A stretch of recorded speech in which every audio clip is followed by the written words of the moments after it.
বাহুও পাইলাম, কবজিও পাইলাম, হাতের এই তালুর পিঠও পাইলাম। তো এই হাদিসের উপর আমল করলে বুখারীর হাদিস অনুযায়ী বাহুর উপর আমল হয়, তিরমিজির হাদিস অনুযায়ী হাত ধরার আমল হয়, আবু দাউদের হাদিস অনুযায়ী কবজি, হাতের তালুর পিঠ এবং বাহু সবগুলোর উপর আমল হয়। ভাই আমি এই জন্য এটা পালন করি। আমি কখনো কাউকে আঘাত করে কথা বলা পছন্দ করি না আমি, কিন্তু আমাকে যদি বলেন কেন, আমি বলবো এই কারণে আমি 3 সুন্নাহ পালন করে বেশি সওয়াব চাই। আমি আগেও বললাম ওই জায়গায় আমি বেশি সুন্নাহ পালন করে বেশি সওয়াব চাই। এবার শুনছেন দ্বিতীয় কথাটা, এটাই হানাফি মাযহাব। আল্লাহুম্মা সাল্লি আলা মুহাম্মাদিন ওয়া আলা আলি মুহাম্মাদ কামা সাল্লাইতা আলা ইব্রাহিম ওয়া আলা আলি ইব্রাহিম ইন্নাকা হামিদুম মাজিদ।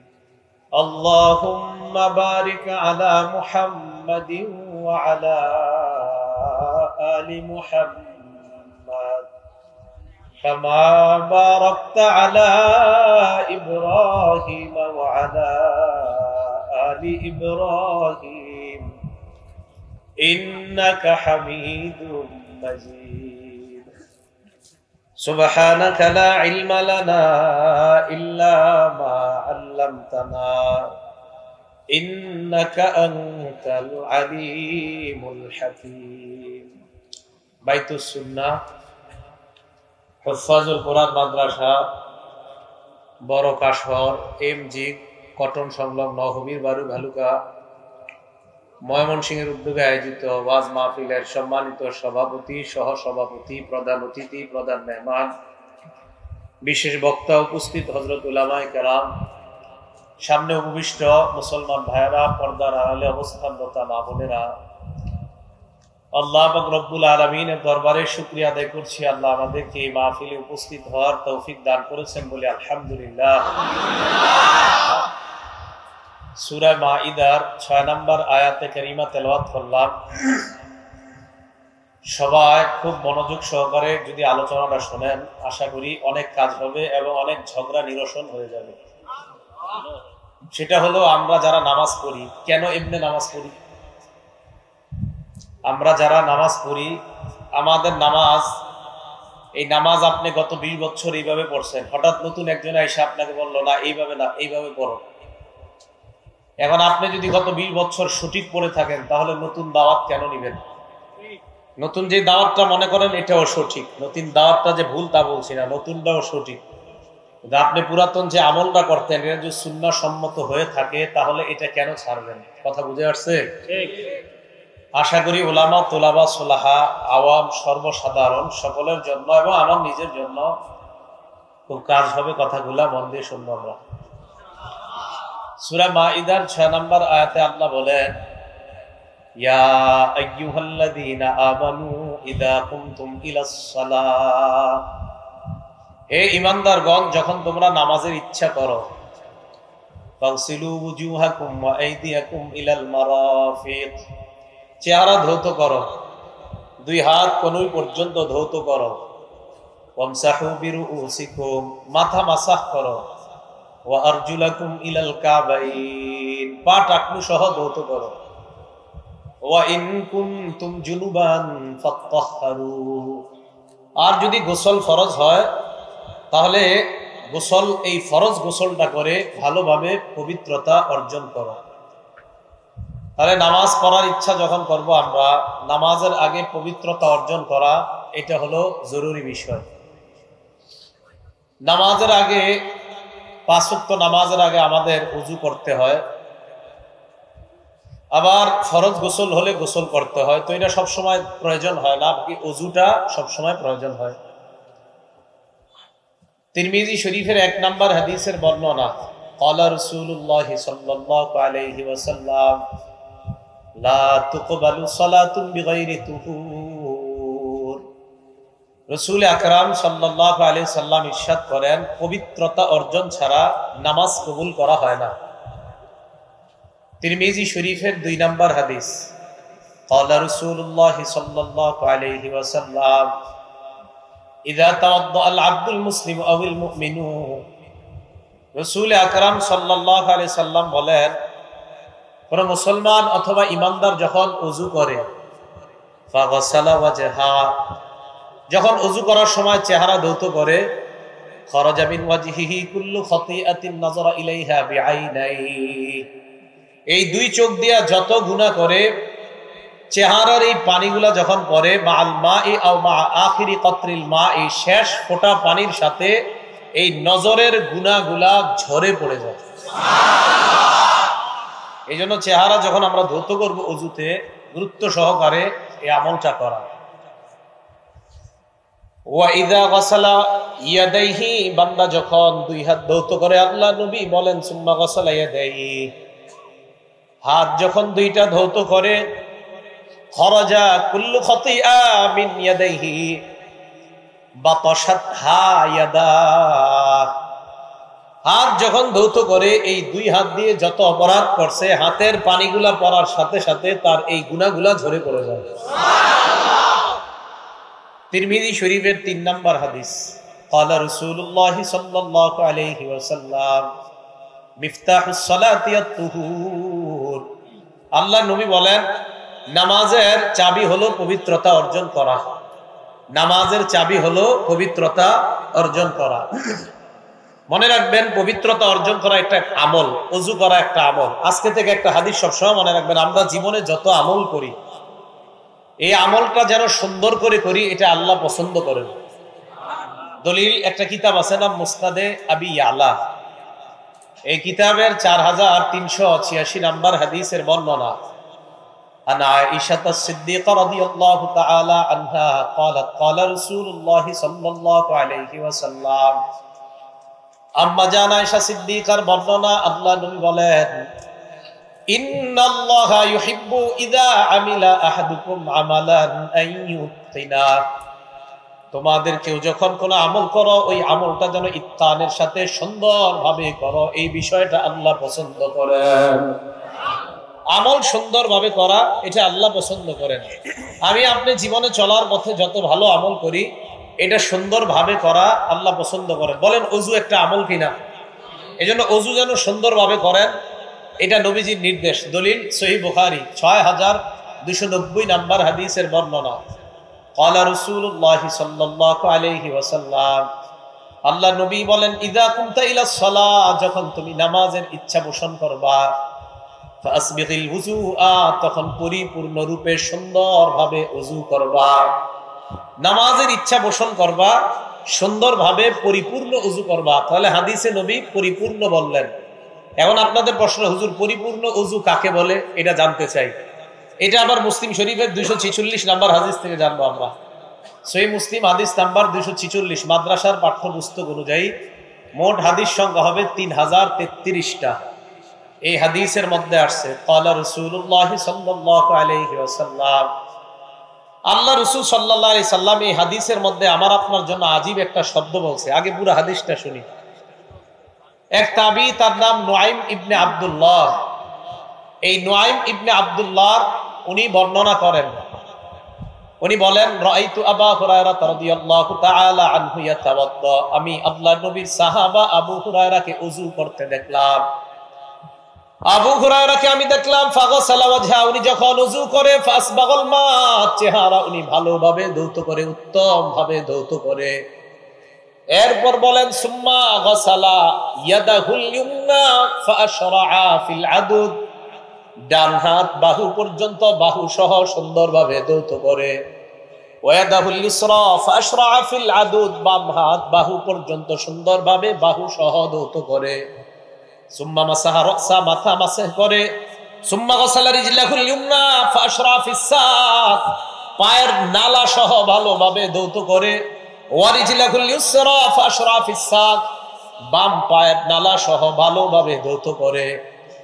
আবু হুরায়রা রাদিয়াল্লাহু তাআলা আনহু এইভাবে ওযু করার পর সামনে যারা তাদেরকে বললেন হাকাযা রাআইতু রাসূলুল্লাহ সাল্লাল্লাহু আলাইহি ওয়াসাল্লাম ইয়াতাওয়াদ্দা, আমি যেইভাবে ওযু করলাম তোমাদেরকে দেখাইলাম, আল্লাহর নবীকে অবিকল এইভাবে আমি ওযু করতে দেখেছিলাম। আমি নবীজিকে দেখছি এইভাবে ওযু করে। ঘটনা শেষ হয় নাই, হাদিস শেষ হয় নাই। আবু হুরায়রা বলেন, সুম্মা ক্বালা রাসূলুল্লাহ সাল্লাল্লাহু আলাইহি ওয়াসাল্লাম, এরপর আল্লাহ নবী বলেন, আনতুমুল গুররুল মুহাজ্জালুনা ইয়াউমাল কিয়ামা মিন ইসবাগিল ওযু, পরিপূর্ণভাবে ওযু করার কারণে, পরিপূর্ণভাবে হাত, চেহারা, পা গুলা ধৌত করার কারণে কিয়ামতের ময়দানে তোমাদের হাত, পা আর চেহারা, এই অঙ্গগুলা, ওযুর অঙ্গগুলা কিয়ামতের ময়দানে কোটি কোটি মানুষের মাঝে চকচক করতে থাকবে, এভাবে জ্বলতে থাকবে। অন্য বর্ণনায় সাহাবারা বললেন, ইয়া রাসূলুল্লাহ, কিয়ামতের ময়দানে আমাদেরকে আপনি কিভাবে চিনতে পারবেন?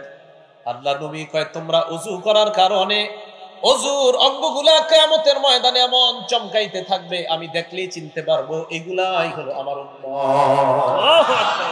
ওযু সুন্দরভাবে করা, এখন থেকে যে নামাজের আগে কোনো মতে ওযু করা, বাস মাইরা দিলাম, এরকম যেন না হয়, সুন্দরভাবে ওযু করা। আল্লাহ নবী কয়, ফামানিস্তাতা মিনকুম, তোমাদের কেউ যদি চাও তাহলে ফাল্যুতিল গুররাতা ওয়া তাহজিলা, তাহলে এই আলোটা, এই সৌন্দর্যতা আরো বাড়ায় নাও। তার মানে ওযু যত সুন্দর হবে, তোমার চেহারা, হাত, পা কিয়ামতের ময়দানে তত বেশি চমকাবে। সুবহানাল্লাহ। এখন কথা আছে আরেকটা, কি কথা? ওযু করতে গিয়ে আপনি জামাত প্রথম রাকাতে তাকবীরুল্লাহ ধরতে গিয়ে কোনো মতে সেরে লাইছেন কাঁধ, অঙ্গ শুষ্ক রয়েছে, এটার কি ঝামেলা? ঝামেলা আছে। দলিল সহিহ বুখারী 60 নম্বর হাদিস, আব্দুল্লাহ ইবনে ওমর রাদিয়াল্লাহু তাআলা আনহুমার বর্ণনা।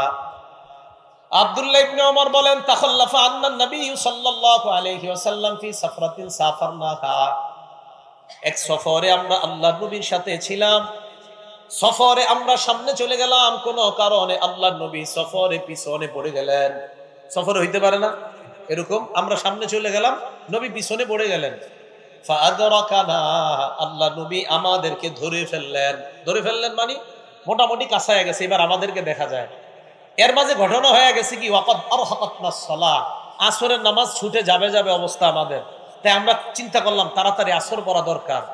ওয়া নাহনু নাতাওয়াদ্দাউ, ওযু করতে লাগলাম।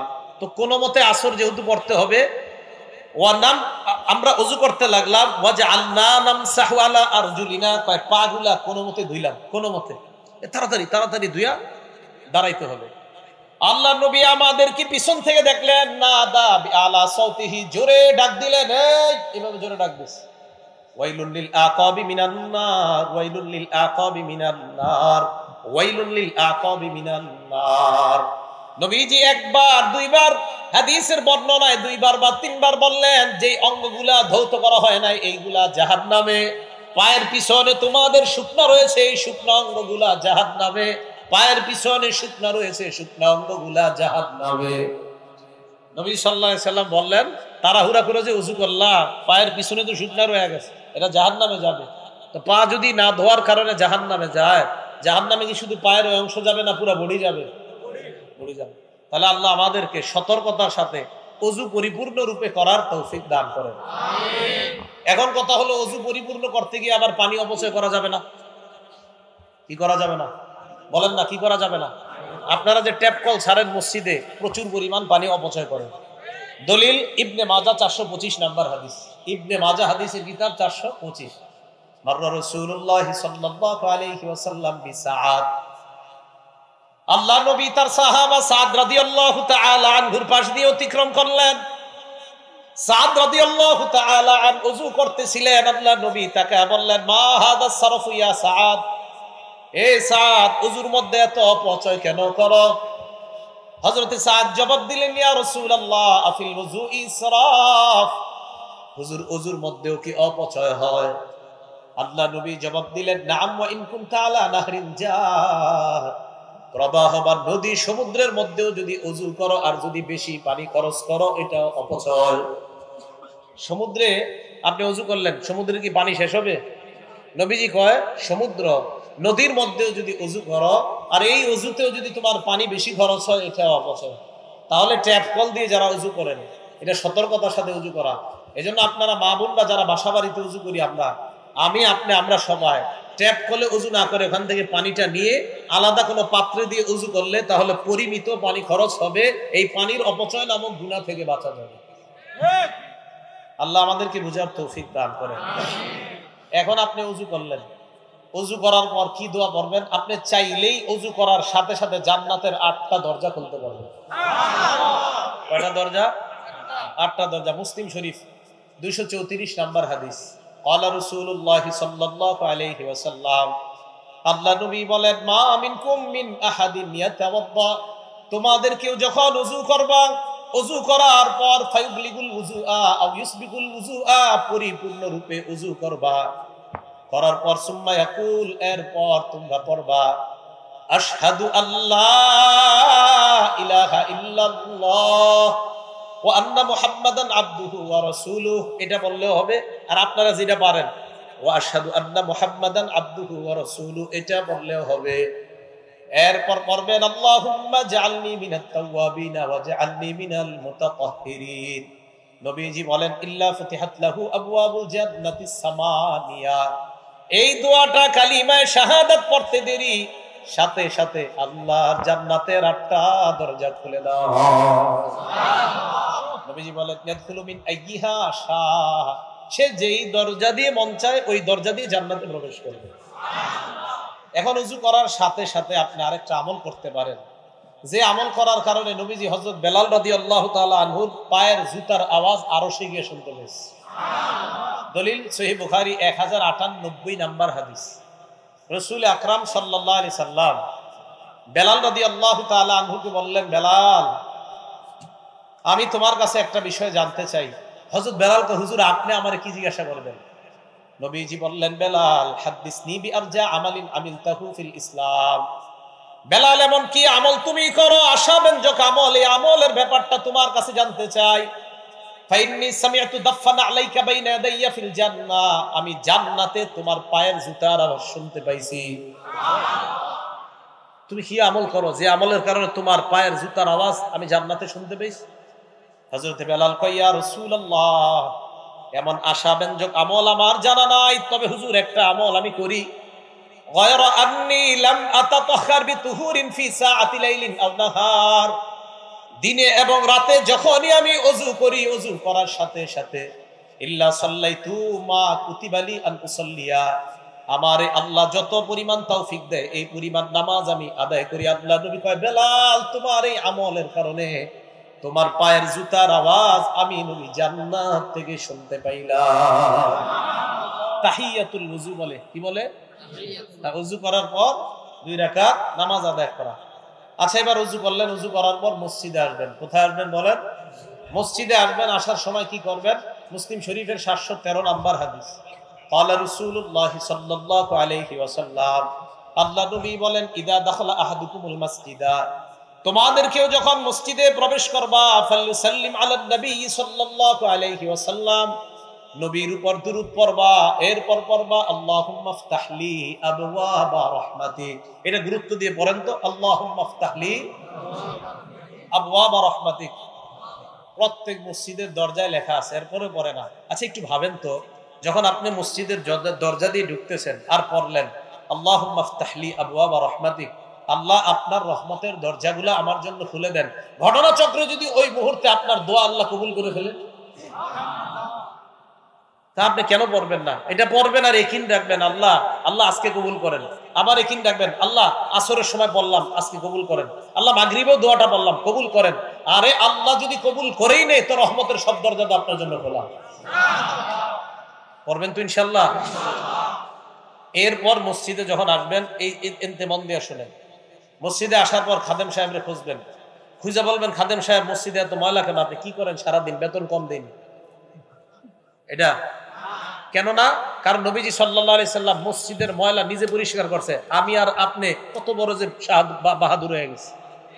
কে পরিষ্কার করছে? ঠিকের আওয়াজ আসতে হয়েছে, মানে এই কাজ করতে রাজি না, এই কাজ করতে রাজি না।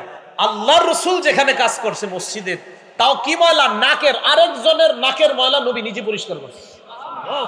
আপনারা তো একজন লাট বাহাদুর। দলিল সহিহ বুখারী 5760 নাম্বার হাদিস। বুখারী সব মানে, খালি ঈদা মানতে চান। বাইনামান নবী সাল্লাল্লাহু আলাইহি ওয়াসাল্লাম ইউসাল্লি, আল্লাহ নবী নামাজে দাঁড়াইলেন। নামাজে দাঁড়ানোর পর রাআ ফি কিবলাতিল মসজিদি নুখামা, মসজিদের কিবলার মধ্যে সামনের দেয়ালের মধ্যে আল্লাহ নবী দেখলেন নাকের ময়লা দেখা যায়। নাকের ময়লা দেখার পর হাক্কাহা বিয়াদিহি, আল্লাহ নবী নিজের হাত মুবারকের মাধ্যমে ওই নাকের ময়লা পরিষ্কার করলেন।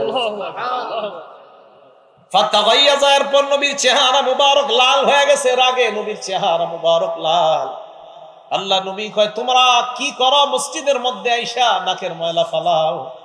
শোনো তোমরা, ইন্না আহদাকুম ইযা কানা ফিস সালাহ, তোমাদের কেউ যখন নামাজের মধ্যে থাকো, ফা ইন্নাল্লাহা হিয়ালা ওয়াজহিহি, মনে রাখবা তোমার সামনে আল্লাহ থাকেন।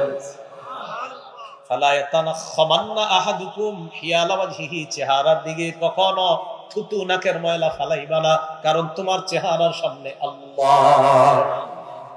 যাই হোক, এখান থেকে দলিল পাইলাম মসজিদের ময়লা আমার নবী সাল্লাল্লাহু আলাইহি সাল্লাম সাধারণ ময়লা না, আরেকজনের নাকের ময়লা নিজ হাতে পরিষ্কার করছে। আমরা যারা মসজিদে যাব, যাওয়ার পর কোনো ময়লা দেখলে যদি সম্ভব হয় নিজে ময়লাটা পরিষ্কার করা। কি আপনারা সবাই আমলটা করতে রাজি আছেন তো? ইনশাআল্লাহ আল্লাহ তৌফিক দান করেন। সূরা নূর আয়াত নাম্বার 36 নাম্বার আয়াত, এই আয়াতে আল্লাহ বলেন, ফি বুয়ুতিন আযিনাল্লাহু আন তুরফা, মসজিদের ব্যাপারে আল্লাহ আদেশ করেছেন মসজিদের যেন মর্যাদা রক্ষা করা হয়, মসজিদের যেন সম্মান রক্ষা করা হয়, মসজিদ যেন সর্বদা পাক সাফ রাখা হয়। বুখারী 446 নাম্বার হাদিসের বর্ণনা, আন্না রাজুলান আসওয়াদা আও ইমরাআতান সাউদা কানা ইয়াকুমুল মাসজিদা, একজন কালা ব্যক্তি অথবা কালো নারী মসজিদ পরিষ্কার করত, মসজিদ ঝাড়ু দিত। এক কালা লোক মসজিদ ঝাড়ু দিত। এজন্য মনে রাখবেন, কালে হওয়া তো কিয়া হওয়া দিল ওয়ালে, কালা তো সমস্যা কি, যদি দিল ঠিক থাকে তো কালা সমস্যা নয়, আল্লাহর কাছে অনেক ভালো। হযরতে বেলাল রাদিয়াল্লাহু তাআলা আনহুর পায়ের জুতার আওয়াজ জান্নাতে পাওয়া যায়, যে বেলাল রাদিয়াল্লাহু তাআলা আনহুকে সমাজের সম্মানিত ব্যক্তিরা গণত না, তা আপনি না গণলে কি হবে, জান্নাতে আল্লাহ গণতেছে। রাসূল আকরাম সাল্লাল্লাহু আলাইহি সাল্লাম ওই কালো পুরুষটা আর কালো নারী তো মসজিদ ঝাড়ু দিত। হাদিসের মধ্যে আসছে হয়তো একটা পুরুষ ছিল উনি কালো, অথবা একজন নারী ছিল উনি কালো। সহিহ বুখারী 446 নম্বর হাদিস। নবী সাল্লাল্লাহু আলাইহি সাল্লাম একদিন আসলেন, আসার পর এই দুইজনের, অর্থাৎ এটা কালো পুরুষও হতে পারে নারী হতে পারে, দেখে নাই। ফাসালা আনহু নবী সাল্লাল্লাহু আলাইহি ওয়াসাল্লাম, নবী প্রশ্ন করলেন কি ব্যাপার, সে কোথায়? হাদিস দ্বারা কি বোঝা যায় জানেননি? যে এই লোকটা মসজিদ ঝাড়ু দিত, তারে নবী মনে মনে খুব মায়া করত, খুব মহব্বত করত। আয়েশা খুঁজতেছে কোথায়। হাদিস দ্বারা আর একটা বিষয় বোঝা যায়, কালো মানুষ মসজিদ ঝাড়ু দিত, তাই নবীকে না জানানো সারা ফামাতা, ওই লোকটা মারা গেছে, আল্লাহ নবীর না জানায় তারা তাকে দাফন করে দিস। চিন্তা করছে, আর তোর নবীকে কি জানাবো, দাফন করে দিস। আমরা কিন্তু এরকমই করি। হ্যাঁ, ইমাম সাহেবরা কষ্ট নিয়েন না, খতিব ইমাম মুয়াজ্জিন এতটুকু ঠিক আছে, খাদেম। নবী সাল্লাল্লাহু আলাইহি সাল্লাম খুঁজলেন কোথায়, হুজুরতে মারা গেছে। নবীজি মারা গেছে মানে আফালা কুনতুম আযানতুমুনি, আমাকে জানাইবা না মারা গেছে? হুজুর আমরা তো মাটি দিয়ে দিছি। কবর কোথায়? দুল্লুনি আলা কবরিহি, আমার কবর কাছে নিয়ে যাও। কবরের কাছে গেছে, সামনে দাঁড়ায় জানাজা নামাজ পড়ছে। মসজিদের খাদেম আপনাদের কিভাবে বুঝাই? রাসূল আকরাম সাল্লাল্লাহু আলাইহি সাল্লাম মসজিদের খাদেমকে তালাশ করে কোথায়। তো নবীজি কয় সাহাবারা হুজুর মারা গেছে, বুখারী শরীফের বর্ণনা। নবী তার কবরের সামনে গেছে, দাঁড়ায়া নামাজ পড়ছে। আমরা সম্মান করবো তো ইনশাআল্লাহ। তাহলে মসজিদ পরিষ্কার করা এটা খাদেমের কাজ না, বলেন আমাদের সবার কাজ, আমাদের সবার কাজ। আল্লাহ গুরুত্ব সহকারে এই আমলগুলা করার তৌফিক দান করেন। তাবলিগে যান না অনেক সময় বিভিন্ন জায়গায়, বিভিন্ন মসজিদে গিয়া মসজিদ ঝাড়ু দিবেন, প্রস্রাবখানা পরিষ্কার করবেন, পায়খানা পরিষ্কার করবেন। আল্লাহর সাথে যে আপনার কি সম্পর্ক হবে আপনি নিজেও জানেন না। তো রাসূল আকরাম সাল্লাল্লাহু আলাইহি সাল্লাম মসজিদ বানাইতে বলছে, মসজিদ পরিষ্কার রাখতেও বলছে। আবু দাউদ শরীফ হাদিস নাম্বার 455 নাম্বার হাদিসের বর্ণনা, আমার রাসূলুল্লাহ সাল্লাল্লাহু আলাইহি ওয়াসাল্লাম বিবিনাইল মসজিদি, নবীজি আদেশ করেছেন মসজিদ বানানোর জন্য। ফিদ্দুয়ারি, এলাকায় এলাকায় পাড়ায় পাড়ায় মসজিদ বানাইতে বলছেন। ওয়া আনতুনাজ্জাফা ওয়া তুতাইয়াবা, আরেকটা আদেশ করেছেন মসজিদগুলা পরিচ্ছন্ন রাখতে হবে, সুগন্ধিময় রাখতে হবে। মসজিদ বানাইতে বলছে, পরিচ্ছন্ন রাখা, সুগন্ধিময় রাখা। আল্লাহ আমাদের সকলকে মসজিদগুলা এইভাবে পবিত্র রাখার তৌফিক দান করুন, আমিন। সহিহ বুখারীর বর্ণনা 405 নম্বর হাদিস, মন দিয়ে শুনেন এই হাদিসটা। ক্বালা রাসূলুল্লাহ সাল্লাল্লাহু আলাইহি ওয়াসাল্লাম, আল্লাহ নবী বলেন, আল বুযাকু ফিল মসজিদি খাতিআ, মসজিদের মধ্যে থুতু পড়া গুনাহ। মসজিদে থুতু ফালানো গুনাহ। এই গুনাহের কাফফারা কি? নবীজি বলেন কাফফারাতুহা দাফনুহা, ওই থুতুটা মুছে দেওয়া হলো এই গুনাহের কাফফারা। থুতু যদি মুছে দাও আল্লাহ পাক রব্বুল আলামিন তোমার গুনাহ মাফ করে দিবেন। তাহলে থুতু পরে যেতে পারে মসজিদে, এটা মুছে দিবে, এই গুনাহের কাফফারা হয়ে যাবে। আল্লাহ আমল করার তৌফিক দান করেন। তাহলে এই হলো এইভাবে মসজিদকে পরিচ্ছন্ন রাখা। এবার মসজিদে আসলেন, আসার পর এখন আপনি মসজিদে সালাত আদায় করবেন, নামাজ আদায় করবেন। তো মসজিদে নামাজ আদায় করার জন্য ইমাম সাহেবের পিছনে আপনি দাঁড়াইলেন। দাঁড়ানোর পর যেদিকে দাঁড়াইলেন এটা হলো কেবলা, আল্লাহর সামনে বিনীত হয়ে দাঁড়াইলেন। কেবলার দিকে দাঁড়াবেন। দলিল সূরা বাকারা আয়াত নাম্বার 144 নাম্বার আয়াত। আল্লাহ বলেন ফাওয়াল্লি ওয়াজহাকা শাতরাল মাসজিদিল হারাম। আসল আলোচনা এখন ঢুকবো, হ্যাঁ, খুব মন দিয়ে শুনেন এই জায়গাটা। কেবলার দিকে তুমি দাঁড়াও, সূরা বাকারা 144 নাম্বার আয়াত হচ্ছে কেবলার দিকে দাঁড়াইলাম। কেবলার দিকে দাঁড়াবেন কিভাবে? বিনীতভাবে, একনিষ্ঠভাবে দাঁড়াবেন। দলিল সূরা বাকারা আয়াত নাম্বার 125 নাম্বার আয়াত। এই আয়াতে আল্লাহ বলেন হাফিজু আলাস সালাওয়াতি ওয়াস সালাতিল উসতা, পাঁচ ওয়াক্ত নামাজের প্রতি যত্নবান হও। ওয়া কুমু লিল্লাহি কানিতিন, আল্লাহর সামনে বিনীতভাবে দাঁড়াও। তাহলে কেবলার সামনে দাঁড়াইলাম, বিনীতভাবে দাঁড়াইলাম। এখন কথা হলো দাঁড়াবো কেন, দাঁড়িয়ে কেন নামাজ পড়বো? সহিহ বুখারী হাদিস নাম্বার 1117। কত হয়? 11,000 বলে কে জানি কইছে 1117 317 কত হয়? 1117। এই হাদিসটা কেন সেই হাদিস জানেন? একটা কাজ আছে। আবার বলেন সহিহ বুখারীর কয় নাম্বার হাদিস? 1117। সারাদিন হাঁটে, হাঁটার পর চা স্টলের সামনে 10 মিনিট গল্প করে, করার পর মসজিদে গিয়ে চেয়ারে বসে, আছে না নাই? এর লাগে হাদিস নাম্বারটা মুখস্থ করে। এই হাদিসের মধ্যে আসছে নবীর সাহাবা ইমরান ইবনে হুসাইন, উনি বলেন কানাত বি বাওয়াসির, আমার অর্শরোগ ছিল। অর্শরোগ চিনেন তো? আমি আল্লাহ নবীর কাছে জানতে চাইলাম ইয়া রাসূলুল্লাহ, আমার অর্শরোগ, নামাজ আমি কিভাবে পড়বো আমাকে আপনি জানায় দেন। আল্লাহ নবী বললেন সল্লি কাইমান, তুমি দাঁড়িয়ে নামাজ পড়বা। ফাইল্লাম তাস্তাতি ফাকাইদান, যদি দাঁড়িয়ে নামাজ পড়তে না পারো তাহলে বসে পড়বা। আবার যদি দাঁড়িয়ে, আপনারা না, হুজুররা না, অন্যরা, যদি দাঁড়িয়ে, আবার যদি দাঁড়িয়ে না পারো, বলেন যদি দাঁড়িয়ে তাহলে বসে। তাহলে আবার বসে কখন? আবার বসে কখন? এই যে সারাদিন গল্প করতেছে দাঁড়ায়। সল্লি কাইমান, দাঁড়িয়ে নামাজ পড়ো। ফাইল্লাম তাস্তাতি ফাকাইদান, দাঁড়িয়ে না পারলে বসে। ফাইল্লাম তাস্তাতি কাইদান, যদি বসে না পারো ফাআলা জামবিন, শুয়ে শুয়ে। তাহলে বলেন তো, এক নাম্বার যদি দাঁড়ানোর সক্ষম হয় তাহলে কিভাবে নামাজ পড়তে হবে? তাহলে দাঁড়াইলাম, কেবলার সামনে দাঁড়াইলাম, এবার আমি নামাজ শুরু করব। আসল আলোচনায় ঢুকতেছি। আমি আরিফ বিন হাবিব কিভাবে নামাজ পড়ি এটাই কই আমি। এবার আমি নামাজে দাঁড়াবো। দাঁড়ানোর পর আল্লাহু আকবার বলবো আমি, এটা বলে তাকবীর বলবো আমি।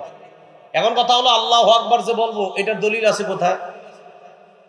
হ্যাঁ, এই যে আমি আল্লাহু আকবার বলবো সূরা মুদ্দাসসিরের মধ্যে আছে। আল্লাহ পাক রব্বুল আলামিন বলেন ইয়া আইয়ুহাল মুদ্দাসসির কুম ফাআনজির ওয়া রাব্বাকা ফাকাব্বির। সূরা মুদ্দাসসিরের 3 নাম্বার আয়াতে আল্লাহ বলেন ওয়া রাব্বাকা ফাকাব্বির, তাকবীর বলো, আল্লাহু আকবার বলো। তাহলে আল্লাহু আকবার বলা পাইলাম। এখন আল্লাহু আকবার বলে যে শুরু করতে হবে এটার দলিল কোথায় আছে? তিরমিজি শরীফের 3 নাম্বার হাদিস, তাহরিমুহা আত-তাকবীর। তুমি নামাজের বাহিরে যে বৈধ কাজগুলো আছে এই বৈধ কাজগুলা আল্লাহু আকবারের মাধ্যমে হারাম করবা। নামাজের বাহিরের বৈধ কাজগুলা আল্লাহু আকবার বলে ওই বৈধগুলাই নামাজে হারাম করতে হবে। নামাজে খাওয়া কি বৈধ না অবৈধ? নামাজে অবৈধ। বলেন নামাজের বাহিরে খাওয়া বৈধ না অবৈধ? নামাজে অবৈধ। তাহলে নামাজের বাহিরের অবৈধ কাজগুলা আল্লাহু আকবার এই তাকবীরের মাধ্যমে এগুলা হারাম করা, এটা হলো তাকবীরে তাহরিমা। আচ্ছা, আল্লাহু আকবার বলে আমি নামাজ শুরু করব। এখন আমি আল্লাহু আকবার বলবো, আমি যে আল্লাহু আকবার বলবো এটার দলিল আছে কোথায়? সহিহ বুখারী 789 নাম্বার হাদিস। এটা কেন বলতেছি? ঝগড়া মুক্ত সমাজ দেখতে চাই। আপনাদেরকে নতুন দাওয়াত যদি দিতে আসে বলবেন ভাই আমি যেটা করতেছি এটা সঠিক, আপনারটা শুনবো। আর যদি সঠিক হয়ে থাকে তা আপনার দাওয়াত আমি কেন নিব? আরেকজনের দাওয়াত দেব। ঠিক, আল্লাহু আকবার বলবো। তা আল্লাহু আকবারের দলিল সহিহ বুখারী 789 নাম্বার হাদিস। এই হাদিসের মধ্যে আসছে রাসূল আকরাম সাল্লাল্লাহু আলাইহি সাল্লাম কানা ইযা কামা ইলাস সালাহ, যখন নামাজে দাঁড়াইতেন, ইউকাব্বিরু হিনা ইয়াকুম, যখন দাঁড়াইতেন আল্লাহ নবী আল্লাহু আকবার বলতেন। সুম্মা ইউকাব্বিরু হিনা ইয়ারকা, রুকুতে যাওয়ার সময় আল্লাহু আকবার বলতেন। সুম্মা ইউকাব্বিরু হিনা ইয়ারফাউ সুলবাহু মিনার রাকআ, রুকু থেকে ওঠার সময় আল্লাহ নবী আল্লাহু আকবার বলতেন। সুম্মা ইয়াকুলু ওয়া হুয়া কাইমুন সামিআ আল্লাহু লিমান হামিদা, দাঁড়িয়ে বলতেন সামিআ আল্লাহু লিমান হামিদা। সুম্মা ইউকাব্বিরু হিনা ইয়াহবি, সিজদায় যাওয়ার সময় বলতেন আল্লাহু আকবার। সুম্মা ইউকাব্বিরু হিনা ইয়াসজুদ, দ্বিতীয় সিজদার সময় বলতেন আল্লাহু আকবার। সুম্মা ইউকাব্বিরু হিনা ইয়াকুমু মিনাস সিনতাইন, দুই রাকাত নামাজ পড়ার পর বৈশা যদি তৃতীয় রাকাত হয় অথবা 4 রাকাত ওয়ালা নামাজ হয়, ওঠার সময় আবার আল্লাহু আকবার বলতেন। তাহলে আল্লাহু আকবার বলা, আল্লাহু আকবার বলার দলিল পাইলাম সহিহ বুখারীর 789 নম্বর হাদিস। আল্লাহু আকবারের দলিল পাইছি কিনা? কোন জায়গায় যদি আমি দলিল না দিই খপ করে আমারে ধরবেন আজকে। এইগুলো আল্লাহু আকবার বলার দলিল। এবার হইলো হাত কতটুকু উঠাবো, এই তো। আচ্ছা, মন দিয়ে শুনেন। মুসলিম শরীফের 390 নম্বর হাদিস, মাদ্রাসা পাঠ্যপুস্তক অনুযায়ী, হ্যাঁ কথা শুনেন, মাদ্রাসা পাঠ্যপুস্তক অনুযায়ী 3033টা হাদিস হবে। এই অনুযায়ী মুসলিম শরীফের 390 নম্বর হাদিস। এই হাদিসে আসছে রাসূল আকরাম সাল্লাল্লাহু আলাইহি সাল্লাম যখন নামাজ শুরু করতেন, কাব্বারা, আল্লাহু আকবার বলতেন, ওয়া রাফা ইয়াদাইহি, হাত উঠাইতেন। হাত যখন উঠাইতেন, হাত্তা তাকুনা, হাতগুলা আল্লাহ নবীর এই পরিমাণ উঠতো, হাত্তা তাকুনা হাজওয়া মানকিবাই, কাঁধ বরাবর উঠাইতেন। বলেন কি বরাবর? হ্যাঁ, খুব মন দিয়ে শুনেন। তাহলে মুসলিম শরীফের 390 নাম্বার হাদিসে পাইলাম কি বরাবর? কাঁধ। বলেন সবাই কি বরাবর? আমি চিন্তা করলাম, আচ্ছা কাঁধ বরাবর পাইলাম, মানে আপনারা টেনশনে পড়ে আছেন, হুজুর আমরা তো কাঁধ বরাবর উঠাই, ঠিক না? আলোচনা পুরো শুনবেন। কাঁধ বরাবর পাইলাম, পাওয়ার পর এবার আমি আরিফ বিন হাবিব চিন্তা করে গেলাম, তো কাঁধ বরাবর পাইলাম, দেখি আর কিছু আছে কিনা। এবার মুসলিম শরীফের 391 নাম্বার হাদিস, মানে পরের হাদিসটা। এই হাদিসের বর্ণনাকারী মালিক ইবনুল হুয়াইরিস। এই মালিক ইবনুল হুয়াইরিস বলেন, আল্লাহু রাসূলুল্লাহ সাল্লাল্লাহু আলাইহি ওয়াসাল্লাম, মালিক ইবনুল হুয়াইরিস আল্লাহ নবীকে দেখলেন কাব্বারা, উনি তাকবীর বলে নামাজ শুরু করলেন। রফা ইয়াদাই, নামাজে শুরু করার সময় হাত উঠাইলেন। হাত এমন ভাবে আল্লাহ নবী উঠাইলেন, হাত্তা ইউহাজি বিহিমা উযুনাই, দুই হাত কান বরাবর উঠাইলেন। তাহলে 390 নাম্বার হাদিস কাঁধ বরাবর, 391 নাম্বার হাদিস কান বরাবর। বলেন আবার, 390 নাম্বার হাদিস কাঁধ, আর 391 নাম্বার হাদিস কান বরাবর। তাহলে 390 নাম্বার হাদিস মুসলিম শরীফের কাঁধ বরাবর, 391 নাম্বার হাদিস কান বরাবর। এখন কানের লতি নামে কোনো শব্দ শুনছেন নি? কানের লতি আমরা কিন্তু ছোটবেলা থেকে শিখছি কানের লতি বরাবর। টেনশনে পড়ে গেলেন আপনারা, হুজুর লতির কথা কই পেয়েছেন? এই প্রশ্ন করেও লতির কথা এই 391 নাম্বার হাদিসের শেষে আছে মুসলিম শরীফে। হ্যাঁ, এই হাদিসের শেষে আছে। বর্ণনাকারী কাতাদা। এই কাতাদা রাদিয়াল্লাহু তাআলা আনহুর বর্ণনা, আন্নাহু রাআ রাসূলুল্লাহ সাল্লাল্লাহু আলাইহি ওয়াসাল্লাম কাব্বারা, আল্লাহ নবী তাকবীর বললেন। রফা ইয়াদাই, নবী হাত উঠাইলেন। হাত্তা ইউহাদি বিহিমা ফুরুআ উযুনাই, আল্লাহ নবী দুই হাত কানের লতি বরাবর উঠাইছে। মুসলিম শরীফের 390 নাম্বার হাদিস কাঁধ বরাবর। বলেন কাঁধ কি বরাবর? কাঁধ। 391 নাম্বার হাদিসে দুইটা আমল, একটা হলো কান বরাবর আর একটা কানের লতি বরাবর। এখন আসেন, হুজুর কাঁধ পাইলাম, কান পাইলাম, লতি পাইলাম, আপনারা আবার বক্তব্যে শিখান যে দুই হাতের বৃদ্ধাঙ্গুলি লতি বরাবর থাকা, এটা কই পেয়েছেন? তহাবি শরীফ 1 নম্বর খন্ড 144 নম্বর পৃষ্ঠা। এই পৃষ্ঠায় আছে রাসূল আকরাম সাল্লাল্লাহু আলাইহি সাল্লাম যখন তাকবীর বলে নামাজ শুরু করতেন, হাত উঠাইতেন। হাত যখন উঠাইতেন তখন রাসূল সাল্লাল্লাহু আলাইহি সাল্লামের হাত্তা ইয়াকুনু ইবহামাহু, নবীর এই দুই বুড়ো আঙ্গুল মুবারক করিবা বিন শাহদাতাই উযুনাই, কানের লতি বরাবর আসতো। এখন আসেন, এখন প্রশ্ন হলো হুজুর কাঁধ মানবো না কান মানবো না লতি মানবো? এটা হলো প্রশ্ন। আমি আরিফ বিন হাবিব বলবো, আমি এমন এক আমল করবো যে আমলে নবীর 3 হাদিসের উপর আমল হয়। এখন আমার দিকে তাকান, আন্দাজি ঠিক করেন না, বুঝে ঠিক করেন। এই দেখেন বুড়ো আঙ্গুল কানের লতি বরাবর আছে। আমার দুই হাতের তালু দেখেন কাঁধ বরাবর। দুই হাতের তালু কি বরাবর? বুড়ো আঙ্গুল কি বরাবর? লতি। আর দুই হাত কান বরাবর। তাহলে লতি বরাবর হাত উঠাইলে কাদের হাদিসের আমল হয়? কানের হাদিসের উপর আমল হয়, লতির হাদিসের উপর আমল হয়। আমার সওয়াব বেশি দরকার, তাই আমি 3 হাদিসের উপর আমল করি। আপনি যদি সওয়াব কম দরকার হয় তো করেন কম।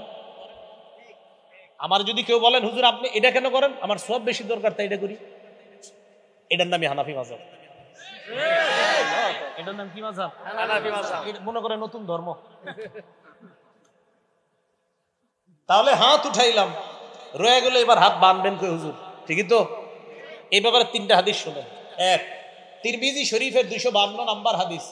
এই হাদিসের মধ্যে আসছে কানান নবী সাল্লাল্লাহু আলাইহি ওয়াসাল্লাম ইয়াউমুনা, নবী আমাদের ইমামতি করতেন। ইয়াখুযু শিমালাহু বিয়ামিনিহি, আল্লাহর নবী বাম হাতকে ডান হাত দিয়ে ধরতেন। কোথায় ধরতেন? নাই। ডান হাত দিয়ে বাম হাত ধরতেন, এটা আছে। কোথায় ধরতেন? এটা নাই। আবার বলছি, ডান হাত দিয়ে বাম হাত ধরতেন, কোথায় ধরতেন? এটা নাই। তাহলে হাদিস একটা পাইলাম, তিরমিজি শরীফের 252 নাম্বার, ডান হাত দিয়ে বাম হাত ধরতেন। এবার বুখারী শরীফের 740 নাম্বার হাদিস শুনেন। এই হাদিসে আসছে কানান নবী কানান নাস ইউবারুনা আইয়াদা আর-রাজুলুল ইয়াদাল ইউমনা আলা জিরাইহিল ইউসরা, সাহাবাদেরকে আদেশ করা হতো সাহাবারা যেন ডান হাত দিয়ে বাম হাতের বাহু ধরে। বলেন ডান হাত বাম হাতের বাহুতে রাখবে। বলেন ডান হাত বাম হাতের। প্রথমে পাইলাম ডান হাত দিয়ে বাম হাত ধরা, বুখারীর হাদিসে পাইলাম ডান হাত বাম হাতের বাহুতে রাখা। এখন আপনাকে প্রশ্ন, হুজুর আমরা তো কবজি ধরি, এই তো, আর আমরা কবজি ধরি না। তাহলে আবার আগের কথা, এমন এক হাদিসের উপর আমল করবো যে হাদিসে বাহুও আসে, কবজিও আসে, তালুও আসে, যে আমল করলে নবীর 3 হাদিসের উপর আমল হয়, এমন কোন হাদিস পাই কিনা দেখি। আবু দাউদ শরীফের 727 নাম্বার হাদিস, হাদিস যা বলছি সব সহিহ হাদিস। আবু দাউদ শরীফের 727 নাম্বার হাদিস। এই হাদিসে আসছে রাসূল আকরাম সাল্লাল্লাহু আলাইহি সাল্লাম ওয়াদা ইয়াদাহুল ইউমনা আলা যহরি কাফিহিল ইউসরা ওয়া রুসদি ওয়া সাইদি, নবী ডান হাত দিয়ে বাম হাত মুবারক এমন ভাবে ধরতেন যে নবীর ডান হাত বাম হাতের তালুর পিঠ ধরতো, বাম হাতের কবজি ধরতো, বাম হাতের বাহু ধরতো। ওই আগের তিরমিজির হাদিসে আছেন 255 নম্বর হাদিসে আছে হাত ধরতেন, বুখারীর 740-এ আছে বাহু ধরতেন, আর আবু দাউদের 727 নম্বর হাদিসে পাইলাম বাহুও পাইলাম, কবজিও পাইলাম, হাতের এই তালুর পিঠও পাইলাম। তো এই হাদিসের উপর আমল করলে বুখারীর হাদিস অনুযায়ী বাহুর উপর আমল হয়, তিরমিজির হাদিস অনুযায়ী হাত ধরার আমল হয়, আবু দাউদের হাদিস অনুযায়ী কবজি, হাতের তালুর পিঠ এবং বাহু সবগুলোর উপর আমল হয়। ভাই আমি এই জন্য এটা পালন করি। আমি কখনো কাউকে আঘাত করে কথা বলা পছন্দ করি না আমি, কিন্তু আমাকে যদি বলেন কেন, আমি বলবো এই কারণে আমি 3 সুন্নাহ পালন করে বেশি সওয়াব চাই। আমি আগেও বললাম ওই জায়গায় আমি বেশি সুন্নাহ পালন করে বেশি সওয়াব চাই। এবার শুনছেন দ্বিতীয় কথাটা, এটাই হানাফি মাযহাব। এটা কি মাযহাব? এটা কোনো নতুন ধর্ম না, এই ভুল বুঝবেন না। এবার আসেন হাত বাঁধবেন, এই তো কি করবেন? হাত বাঁধবেন। এই কথাগুলোর বিরুদ্ধেও যদি কারো কেউ থাকেন মন দিয়ে শোনেন, শিক্ষিত কোনো যুবক ভাইরা যদি থাকেন শোনেন, শোনার পরে আমার বিরুদ্ধে কিছু লেখার আগেও আপনি অন্তত মাথাটা লাগায় চিন্তা করবেন যে আসলে রাসূলের সুন্নাহ কোনটা। আর আমি তো কাউকে আঘাত করে কাউকে ইঙ্গিত করে কিছু বলছি না, আমি শুধু বলছি আমার সালাত শুদ্ধ কিনা, আমার সালাত কি কিনা, আমার নামাজ। আমি পড়াশোনা কইরা মনে করছেন যে আন্দাজে আমল করবো, নামাজ শুদ্ধ হবে না, পাগল নাকি আমি? হ্যাঁ, তা আমি পড়ছি কি করতে? একজন ডাক্তার হয়েছে, ডাক্তার হওয়ার পর ওনারা আপনি বললেন তুমি পাগল, বেচারা কষ্ট পাবে না? তা আমি এই 16 বছর 20 বছর পড়াশোনা করলাম ভুল আমল করার জন্য না সঠিকটা জানার জন্য? তাই ভাই আমি আমারটা বলছি। এখন আসেন হাত রাখা। সহিহ ইবনে হিব্বান আরো অনেকগুলা কিতাব আছে, বলে এই জায়গায় খালি মুসান্নাফ ইবনে আবি শাইবা মনে রাখবেন। মুসান্নাফ ইবনে আবি শাইবা 3959 3959 নাম্বার হাদিস। আলকামা ইবনে ওয়াইল ইবনে হুজুর থেকে বর্ণনা, তিনি বলেন রাআইতুন নবিয়্য সাল্লাল্লাহু আলাইহি ওয়াসাল্লাম ওয়াদা ইয়াদাহুল ইউমনা আলাল ইউসরা, আমি আল্লাহর নবীকে দেখলাম আল্লাহর নবী ডান হাত দিয়ে বাম হাত ধরছেন। ফিস সালাতি তাহতা সুররা, নামাজের মধ্যে নবীর নিচে হাতটা রাখছে। আমি আল্লাহর নবীকে দেখলাম, আলকামা ইবনে ওয়াইল ইবনে হুজুর বলেন আমি আল্লাহর নবীকে দেখলাম ডান হাত বাম হাতের উপর রাখছে, নাভির নিচে। আর যে আগের আমলটা বললাম যদি এই জায়গায় ধরেন অটোমেটিক আপনার হাত নাভির নিচে চলে যাবে। আল্লাহর নবীকে দেখলাম আমি নাভির নিচে রাখছে। এটা হলো মুসান্নাফ ইবনে আবি শাইবার 3959 নাম্বার হাদিসের বর্ণনা, সনদ সহিহ। 3960 নাম্বার হাদিস যে বর্ণনা, ওইটারও সনদ সহিহ। ওই বর্ণনার মধ্যে এক তাবির বর্ণনা আছে সনদ সহিহ। উনিও বলছেন যে রাসূল আকরাম সাল্লাল্লাহু আলাইহি সাল্লামের নামাজের পদ্ধতি এটাই যে ডান হাতকে বাম হাতের উপরে রাখা। শুধু তাই না, ইমাম বুখারী রাহমাতুল্লাহি আলাইহি উস্তাদ ইসহাক ইবনে রাহওয়াই রাহমাতুল্লাহি আলাইহি বলেন নাভির নিচে হাত রাখা এটা আল্লাহর নিকটে হওয়ার বেশি উপায়। সুবহানাল্লাহ। কার উস্তাদ? কইতে শরম করে, কার উস্তাদ? জি মানে এটা চিন্তা করে পড়ে গেছেন আপনি, ইন্না হুজুর ইমাম বুখারীর উস্তাদ নাবির নিচের কথা কইছে, টেনশনে পড়ে গেছেন। ইমাম বুখারী রাহমাতুল্লাহ আলাইহির উস্তাদ ইসহাক ইবনে রাহওয়া উনি বলেন নাবি তাহতা সুররা, নাবির নিচে হাত রাখাটা আকরাবু ইলাল্লাহ, এটা আল্লাহর কাছে অধিক পৌঁছার এবং আল্লাহর আনুগত্য বেশি প্রকাশ পায় নাবির নিচে হাত রাখলে। আমি কিন্তু বলছি না অন্যগুলা ভুল, এটাও একবারও বলি নাই, আমি বলছি আমি কেন এইভাবে নামাজ পড়ি। তো আমি ভাই এই জন্য বলি ইমাম বুখারী রাহমাতুল্লাহ আলাইহির উস্তাদ একটা কথা বলছে, তো আপনি ওই যুগে একটা বলছেন, তা আপনারটা আমি কেন শুনবো, ওনারটা না শুই না?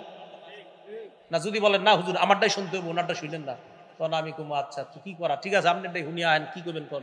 এই তো ইমাম বুখারী রাহমাতুল্লাহ আলাইহির উস্তাদের কথা তুই আপনারটা শুনবো না। আমি আবারও বলছি আমি এইভাবে কেন নামাজ পড়ি, শুধু এগুলা বলছি। এবার আসেন হাত রাখলাম, রাখার পর এবার সালাত শুরু হয়ে গেল। তো মোটামুটি যেটুকু নিয়ে আপনাদেরকে নতুন ভাবে কিছু শিখাইতে চাই এতটুকু কিন্তু হয়ে গেছে। মুসান্নাফ ইবনে আবি শাইবা 3959, 3960, 3963 তিনোটার সনদ সহি বলেন, তিনোটার সনদ সহি। হ্যাঁ একটা কথা আছে, এই 3959 উপরে অনেকে প্রশ্ন করে বা আপনারা যে হাদিস করেন এই হাদিসটা মুসান্নাফ ইবনে আবি শাইবাতে নাই, কথাটা সঠিক না।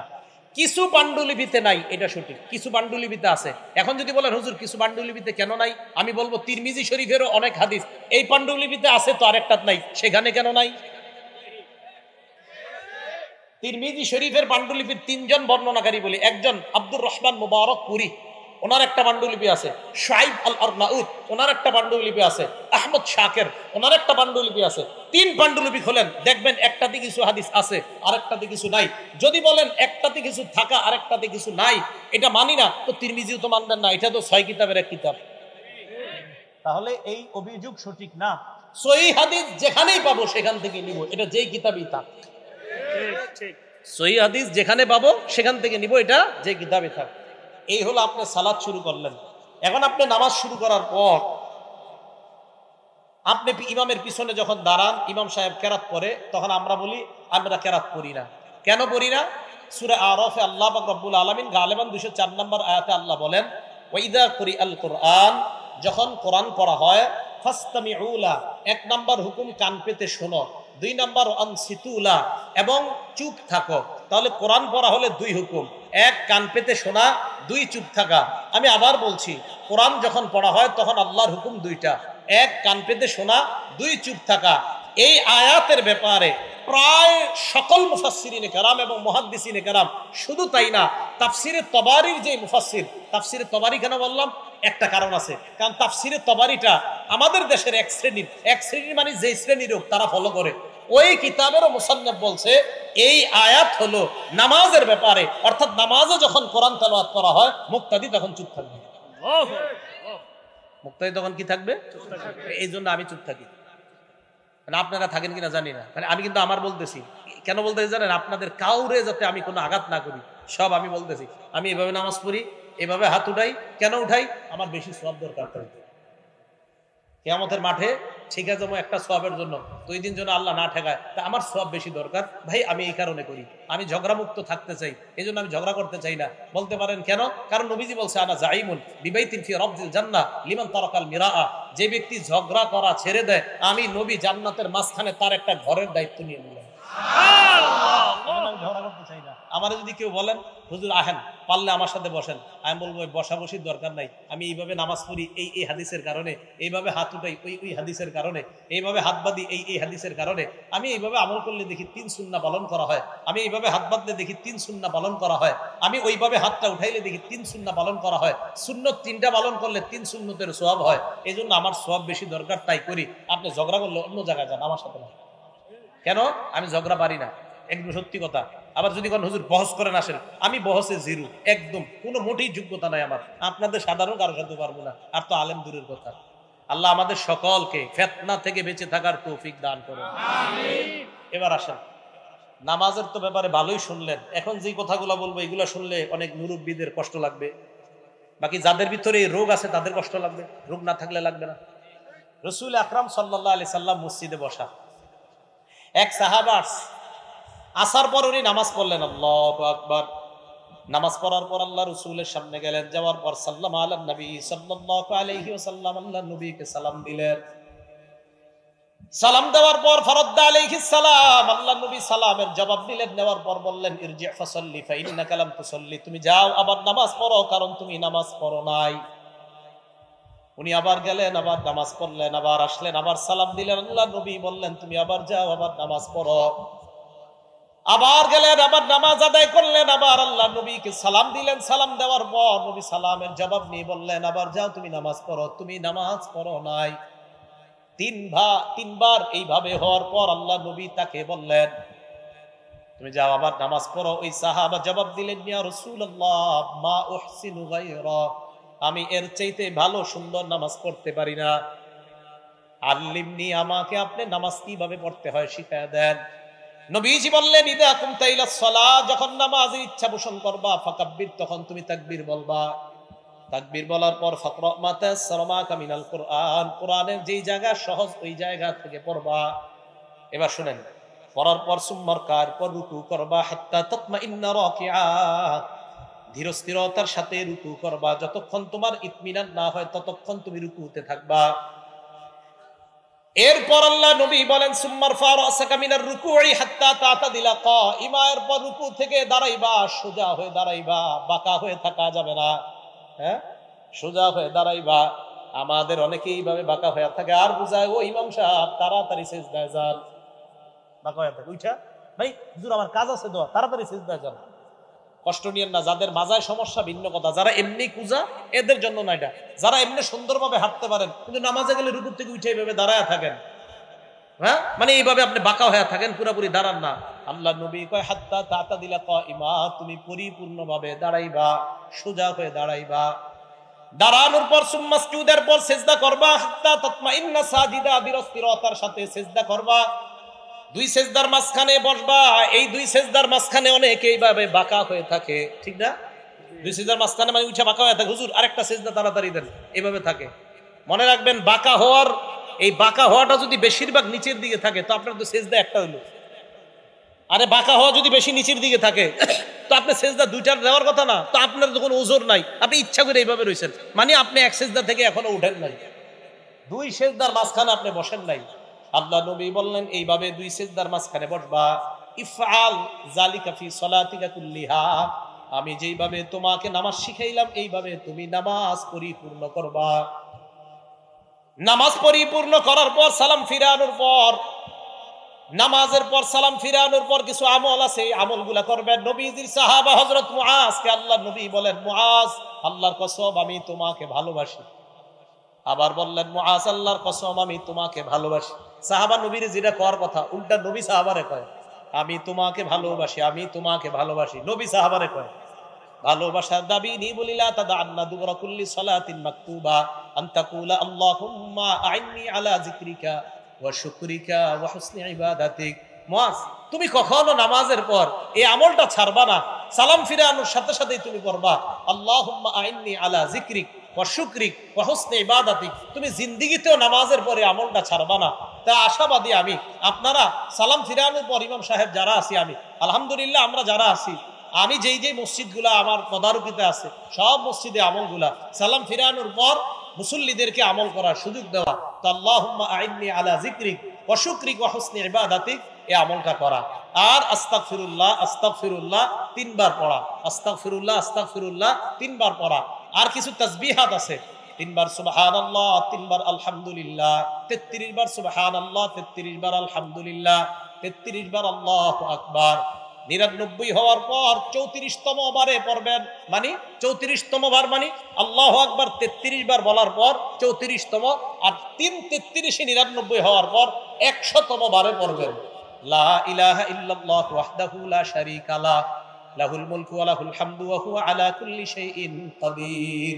এই দোয়াটা যদি কেউ পড়ে, রাসূল আকরাম সাল্লাল্লাহু আলাইহি সাল্লাম বলেন এই 100 বার হওয়ার পর গুফিরাত খাতায়া ওয়া ইন কানাত মিসলা জাবাদিল বাহরি, সমুদ্রের ফেনা পরিমাণ গুনাহ হলেও তার গুনাহ মাফ। সুবহানাল্লাহ। আরেকটা পড়েন আমার সাথে সুবহানাল্লাহি ওয়া বিহামদিহি, বাস এটুকুই 100 বার হয়বা। এটা যদি 100 বার পড়েন, আল্লাহ নবী বলেন এটা পড়লেও সমুদ্রের ফেনা পরিমাণ গুনাহ যদি হয় তার গুনাহ আল্লাহ মাফ করে দেয়।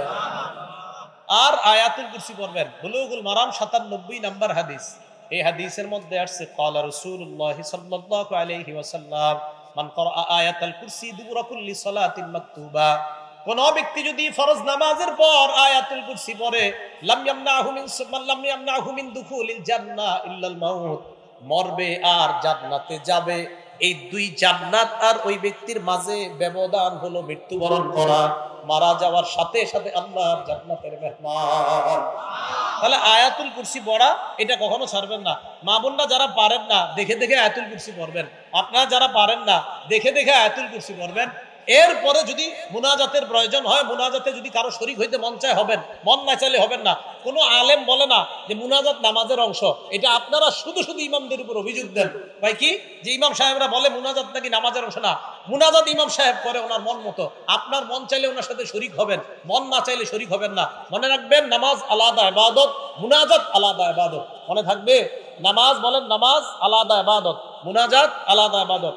কোন মুসল্লি যদি মন চায় আমি মুনাজাত করবো না, আমি দাঁড়ায় সুন্নত করবো, আপনি বলেন আপনার কোন ইমাম সাহেব না করছে কোনোদিন? তা আন্দাজে অভিযোগ দেন কেন? এই জন্য আপনার এরপরে যদি মন চায় উনি মুনাজাত করলে আপনার মন চাইলে ওনার সাথে মুনাজাতে শরীক হবেন, মন না চাইলে শরীক হবেন না। যদি কোন কোথায় আলা ইবনে হাজরামি রাসূল সাল্লাল্লাহু আলাইহি সাল্লামের সাহাবা ফজরের নামাজের পর মুনাজাত করছে, অন্য যারা সামনে ছিল তারা আমিন আমিন বলছে। তারা কি বলছে? আমিন আমিন বলছে। এটা বলার পরে এখন কি বলবে জানেননি অনেকে? হুজুর উনি তো ক্ষেত্র বিশেষ মুনাজাত করছে। অনেকে বলবে কি ক্ষেত্র? তখন বলবে আলা হাজরামি, নবীর সাহাবা আলা হাজরামি তখন বিপদ ছিল খুব, ওই বিপদ থেকে মুক্তির জন্য ফজরের পরে মুনাজাত করছে। আমি জানি এই কথাটা অনেকে বলবে যে আলা হাজরামি বিপদে ছিল, বিপদ থেকে মুক্তির জন্য মুনাজাত করছে। আমরা মুসলমানরা কি কম বিপদে আছি? যদি বলেন না আমি তো হুজুর পুরো বিপদ মুক্ত, তো ঠিক আছে মাশাআল্লাহ, আপনি খতিব হয়ে যান মসজিদে, কিন্তু আপনি এত পেরেশান মুক্ত। একজন খতিব আলোচনা করার আগে হাজারো চিন্তা করে তার একটা আলোচনা করতে হয়। তাহলে মুনাজাত করছে কিনা আলা হাজরামি। বাকি বললাম মুনাজাত এটা বাড়াবাড়ির জিনিস না, কারো মন চাইলে করবে, কারো মন চাইলে করবে না। আলা হাজরামি উনি ফজরের নামাজের পর মুনাজাত করছে। আল বিদায়া আর নেহায়াতে আছে এই বর্ণনা, লম্বা আলোচনা, ইতিহাসের কিতাবে স্পষ্ট লেখা আছে। তো এই লেখার উপর আবার প্রশ্ন উঠবে অনেকের, হুজুর উনি তো একটা বিপদে ছিল তখন, তাই আমরা মুসলমানরা এখন প্রতি মুহূর্তে বিপদে আছি। এবার আসেন মসজিদে যে ঢুকলেন, অনেক আলোচনায় তো শুনলেন কাঁচা রসুন আর কাঁচা পেঁয়াজ খায়া যারা মসজিদে ঢুকেন, কি রসুন আর কাঁচা পেঁয়াজ মুড়ি বানায়া মাত্র খায়াটায় ঢুকছেন মসজিদে, এটা করেন না। তিরমিজি শরীফের 3927 নম্বর হাদিস, ক্বালা রাসূলুল্লাহ সাল্লাল্লাহু আলাইহি ওয়াসাল্লাম, আল্লাহ নবী বলেন আন্নান নাবিয়্যা নাহা আন হাতাইনি শাজারাতাইন, নবীজি এই দুই গাছ থেকে নিষেধ করেছেন। নবী বলেন মান আকালাহুমা, এই দুই গাছ তথা ইয়ানিল বাসলা ওয়াস সুমা, কেউ যদি পেঁয়াজ এবং রসুন খায় ফালা ইয়াকরাবান্না মাসজিদানা, সেজন্য আমাদের মসজিদের কাছেও না আসে। নবীজি বলেন কেউ যদি কাঁচা পেঁয়াজ আজ কাঁচা রসুন খায় সেজন্য আমাদের মসজিদের কাছে না আসে। হ্যাঁ, যদি আপনি খাইতে হয়, যদি কাঁচা পেঁয়াজ আর কাঁচা রসুন ইত্যাদি খাইয়া অথবা পেঁয়াজ দিয়ে মুড়ি বানানো খায়া মসজিদে আসতে হয়, তাহলে ব্রাশ করে আসবেন। কি করে আসবেন? ব্রাশ। কেন ব্রাশ করে আসবেন? মুসলিম শরীফের হাদিসে আসছে, ক্বালা রাসূলুল্লাহ সাল্লাল্লাহু আলাইহি ওয়াসাল্লাম, আল্লাহ নবী বলেন শোনো তোমরা, এই যে গন্ধযুক্ত গাছ, এই গন্ধযুক্ত গাছ যারা খায়, নবী বলেন মান আকালা মিন হাযিহি শাজারাতিল মুনতিনা, মুনতিনা মানে গন্ধযুক্ত গাছ, যে গাছের গন্ধ আছে, যারা খাও ফালা ইয়াকরাবান্না মাসজিদানা, মসজিদে আসবা না। প্রশ্ন হতে পারে কেন? নবীজি বলেন ফা ইন্নাল মালাইকাতা তাআজ্জা মিম্মা ইয়াতাআজ্জা বিহিল ইনসু, মানুষ যেই জিনিস গন্ধ অপছন্দ করে, যেই গন্ধে মানুষ কষ্ট পায়, ওই গন্ধে ফেরেশতাও কষ্ট পায়। মানুষ যেই গন্ধে কষ্ট পায়, ওই গন্ধে কে কষ্ট পায়? তাহলে পেঁয়াজ রসুন, এই কাঁচা পেঁয়াজ কাঁচা রসুন এগুলা খেয়ে মসজিদে আসা যাবে না। যদি কোনো মুসল্লি নাও থাকে তাও আসবেন না। কেন মসজিদে আসবেন না মুসল্লি না থাকলে? কারণ ফেরেশতা মসজিদে আছে। তখন আপনি যখন ওই কাঁচা পেঁয়াজের গন্ধ, এটা যেমন মানুষ সহ্য করতে পারে না, ফেরেশতাও সহ্য করতে পারে না। এবার বলেন তো, কাঁচা পেঁয়াজ খায় মসজিদে যদি যাওয়া নিষেধ হয়, সিগারেট খেয়ে না, ওটা গন্ধ তো অনেক সুন্দর, হ্যাঁ নিষেধ না? সিগারেটের দলিল কি? সিগারেট যে দুর্গন্ধ, এটা খেয়ে যাওয়া নিষেধ, দলিল কি? এই হাদিস দলিল। কারণ দুর্গন্ধযুক্ত গাছ খেয়ে যদি মসজিদে যাওয়া নিষেধ হয়, যেটা একটা হালাল, পেঁয়াজ হালাল না হারাম? হালাল। রসুন হালাল না হারাম? হালাল। এই হালাল জিনিস খেয়ে মসজিদে যাওয়া নিষেধ। ধূমপানের প্যাকেটের উপরে কি লেখা থাকে? এটা কি এখনো আছে? এখন তো নতুন কথা, ধূমপান মৃত্যু ঘটায়। তো যেই জিনিসের উপর লেখা মৃত্যু ঘটায় এই জিনিস খায় আপনি মসজিদে গিয়ে মাশাআল্লাহ ফেরেশতাদেরকে আনন্দ দিতে চান, তাহলে ফেরেশতাদেরকে কষ্ট দেওয়া যাবে না। ভাই কষ্ট নেন নাই তো আপনারা? মানে বলতে চাইলাম আমি তো খাইতে নিষেধ করিনি নাকি? হ্যাঁ জর্দা না, জর্দা খেয়েও যাবেন না, পানও জর্দা এগুলা খেয়ে যাবেন না মসজিদে, একদম আপনি ব্রাশ করে যাবেন। এগুলা খাওয়ার পরে অনেকে মাশাআল্লাহ কি করে পান চাবাইতে চাবাইতে মসজিদে গিয়ে পান ফালায় দাঁড়া আল্লাহু আকবার, মানে কি? আরে ভাই হ্যাঁ এটা কেন? না না এটা করবেন না। চিন্তা করে হুজুর আপনি আমি পান খাই না, এই কথা কয়ে লাভ নাই। হুজুর করে আমি পান খাইতে দেখছেন কখনো? চিন্তা করে হুজুর মনে কয় না, নিজে মনে পান খায়। আমি খাইলেও, আমি যদি কখনো খাইতামও তাও বলতাম আপনি পান খায় মসজিদে যায় না। শরীয়ত কি আমার উপরে চলে নাকি? কোরআন সুন্নাহর উপর শরীয়ত চলে মানুষকে। তো পান খেয়েও যাবেন না, বিড়ি সিগারেট এটাও যাওয়া যাবে না। আর হলো আপনার কি ওই যে পেঁয়াজ রসুন, হ্যাঁ নবীজি বলছে একান্ত যদি তোমাদের ফাইল্লা বুদ্ধা কুনতুম আকিলিহা ফাইন কুনতুম লা বুদ্ধা আকিলিহিমা, তোমরা যদি পেঁয়াজ রসুন খেতেই হয় ফামিতুহুমা তবখ, এইগুলা তোমরা রান্না করে এইগুলাকে সেদ্ধ করো, রান্না করে এইগুলাকে পরিশোধন করে এরপরে খাও, তখন আর গন্ধ হবে না। তাহলে কাঁচা পেঁয়াজ কাঁচা রসুন ইত্যাদি এগুলা খেয়ে মসজিদে যাওয়া ঠিক না, মসজিদ দুর্গন্ধ করা এটা ঠিক হবে না। আল্লাহ আমাদের সকলকে যে কথাগুলা শুনলাম, বিশেষ করে একটু বসেন, সর্বশেষ জানতে চাই, বলেন তো আমি যে সালাতের পদ্ধতি বর্ণনা করছি এভাবে কে নামাজ পড়ে? আপনারা বলেন আপনি কে? হ্যাঁ আমি যেই পদ্ধতি নামাজ পড়ছি আমি ওইটা বলছি। এই জন্য কেউ মনে করবেন না যে না হুজুর আপনি মনে ওনারটা না করছেন, না আমি এভাবে করি। বাকি বুঝার থাকলে তো বুঝে নেবেন। আল্লাহ আমাদের সকলকে যে কথাগুলা বললাম শুনলাম আমাল করা তৌফিক দান। আচ্ছা এই উডার আগে করবেন না, বসেন একটু বসেন, সবাই বসেন রুমালে একটু দান করেন, আপনারা বসেন, কেউ উঠবেন না।